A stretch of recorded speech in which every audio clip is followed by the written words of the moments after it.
Salam. Assalamualaikum warahmatullahi wabarakatuh.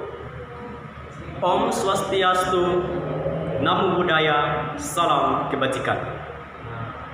Yang terhormat Rektor Universitas Kristen Indonesia, yang terhormat para dewan juri, yang terhormat panitia pelaksana lomba pidato online, dan yang saya segani seluruh partisipan lomba pidato online serta seluruh pemirsa yang dapat menyaksikan video ini.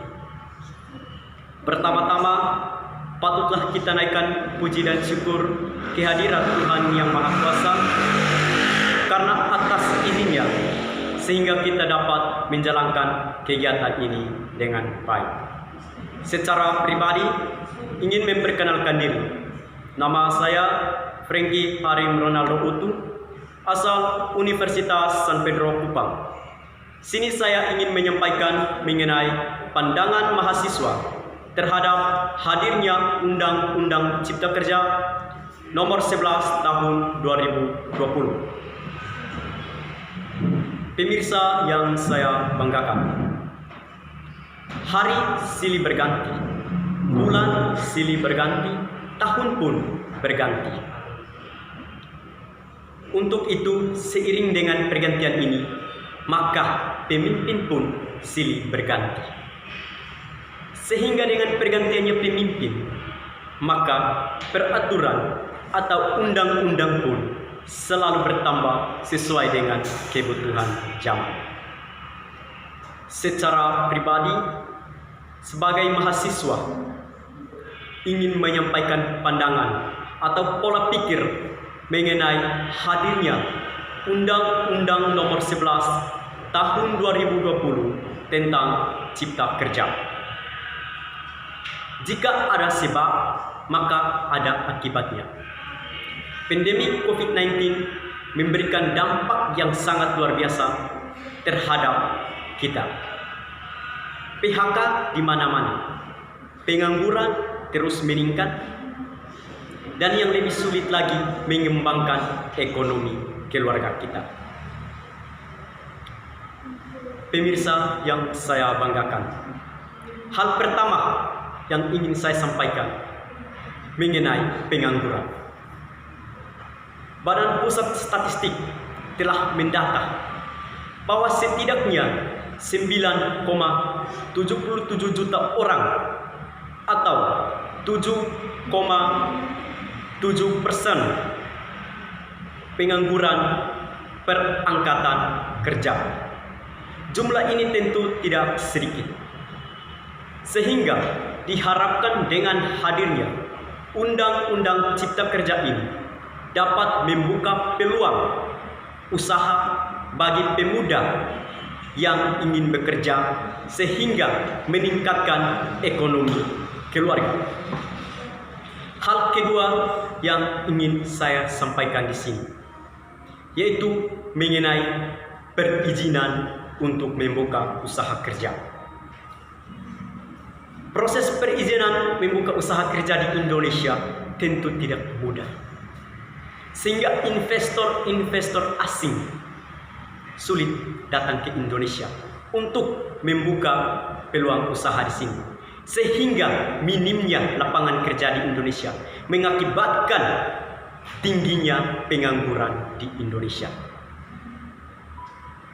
Proses untuk mendirikan sebuah usaha berbadan hukum, baik PT maupun usaha perkoperasian, tentu sangat sulit melalui prosedur yang bertahap. Pemirsa yang saya banggakan, jika tidak ada lapangan kerja, jika kesulitan membuka lapangan kerja, maka pengangguran akan terus meningkat. Dengan meningkatnya pengangguran, maka mengakibatkan kemiskinan terus meningkat. Kita perlu ketahui kemiskinan di Indonesia sampai saat ini sudah berapa persen. Untuk itu, dengan hadirnya Undang-Undang Cipta Kerja ini diharapkan kepada investor-investor asing maupun pengusaha-pengusaha lokal di Indonesia untuk segera membuka lapangan kerja sehingga pemuda yang nganggur bisa mendapat pekerjaan dan meningkatkan ekonomi keluarga. Hal ketiga yang ingin saya sampaikan di sini mengenai pengoptimalan pelayanan kerja. Pengoptimalan pelayanan kerja di sini tidak terlepas dari sistem. Sampai saat ini pun sistem untuk pengoptimalan kerja di Indonesia masih menggunakan sistem yang lama. Sehingga pada poin kedua tadi saya katakan tidak mudah bagi investor maupun pengusaha untuk mendirikan usaha. Karena melalui sistem-sistem ini hadirnya namanya pungli ataupun korupsi-korupsi kecil. Sistem ini masih diterapkan di pemerintahan maupun pengusaha-pengusaha swasta. Sehingga apabila hal ini tidak dibenarkan, maka yang dirugikan adalah masyarakat atau orang yang mencari kerja. Untuk itu, dengan hadirnya Undang-Undang Republik Indonesia Nomor 11 Tahun 2020 memberikan pembaharuan yang sangat luar biasa menurut saya. Untuk itu, pemirsa yang saya banggakan, kita harus beralih menuju sebuah pembaharuan dari sistem yang lama ke sistem yang baru untuk menuju Indonesia maju. Sehingga secara pribadi ingin mengatakan bahwa Undang-Undang Cipta Kerja ini adalah pembaharuan strategi terhadap strategi-strategi lama yang sudah tersimpan dan sudah dijalankan oleh pemerintah maupun pengusaha-pengusaha yang ada di Indonesia.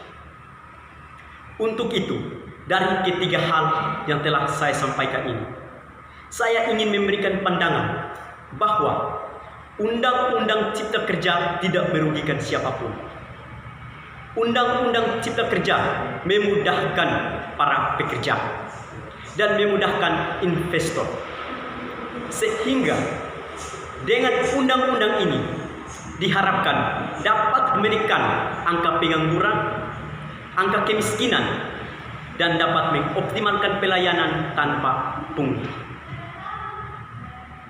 Untuk itu, secara pribadi, saya mendukung penuh Undang-Undang Nomor 11 Tahun 2020 tentang Cipta Kerja yang telah disahkan.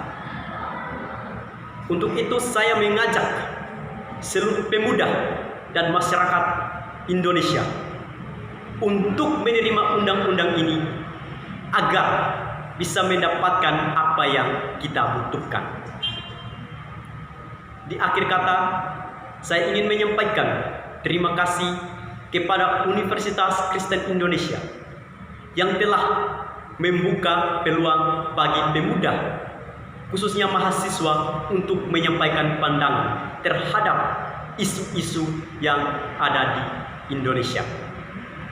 Dan di akhir kata juga saya ingin menyampaikan permohonan maaf apabila di dalam penyampaian ini ada kata yang tidak sesuai atau kata yang melukai hati pemirsa, mohon dimaafkan. Jika ada jarum yang patah, jangan disimpan dalam peti. Jika ada kata yang salah, jangan disimpan dalam hati. Wassalamualaikum warahmatullahi wabarakatuh. Salve, Om Swastiastu, Namo Buddhaya, salam kebajikan. Salam.